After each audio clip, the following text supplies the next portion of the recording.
Hello mga ka-trip, what's up, welcome back to my channel. At narito po tayo sa runway dito sa NAIA Terminal 3, kung saan papasyalan natin ang sitwasyon ng mga papauwi ngayong Holy Week.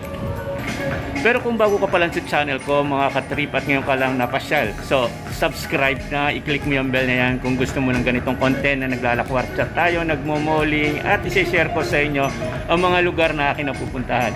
So ngayon mga ka-trip, as I said, narito po tayo sa NAIA Terminal 3 and today is March 28, 2024 at uwian na ng mga kababayan natin going sa mga probinsya, magbabakasyon, magdarasal, magbibisita iglesia ngayong Semana Santa 2024. So ngayon, samahan nyo ako, ipakikita ko sa inyo ang kaganapan dito sa NAIA Terminal 3 sa arrival and departure area. So let's get it on.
Dito sa areang to, marami na yung palace, domestic area.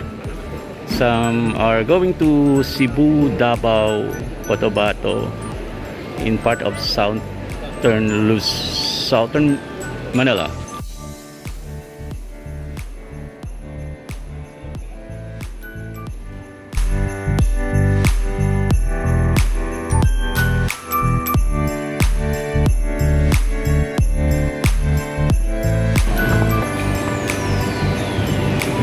Sa portion naman na to, may counter na bakante, pero meron dito sa left side na merong mga naka-fall in line.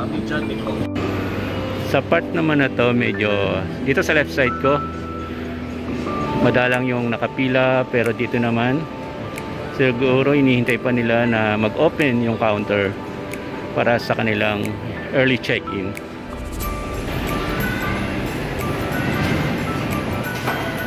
Dito naman sa parting ito, medyo marami rin ang naka-line up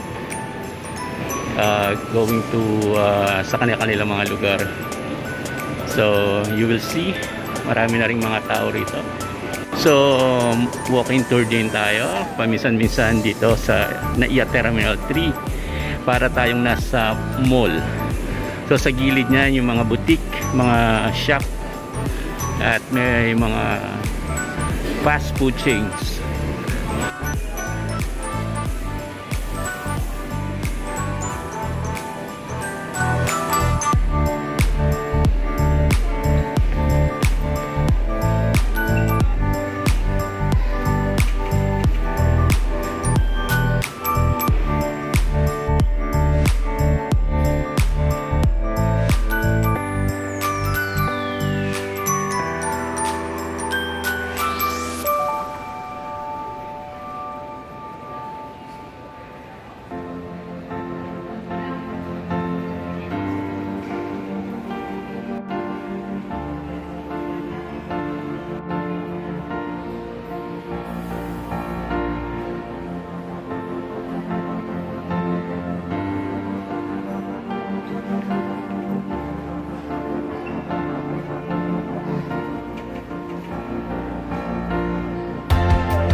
Trip narito tayo sa ground floor ng Terminal 3 sa arrival area. So yan po ang condition ngayon. Syempre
mga ka-trip, na-share ko sa inyo ang sitwasyon dito sa NAIA Terminal 3, yung departure and arrival area. So yun, ngayon ay Huwebes Santo, December 28, 2024.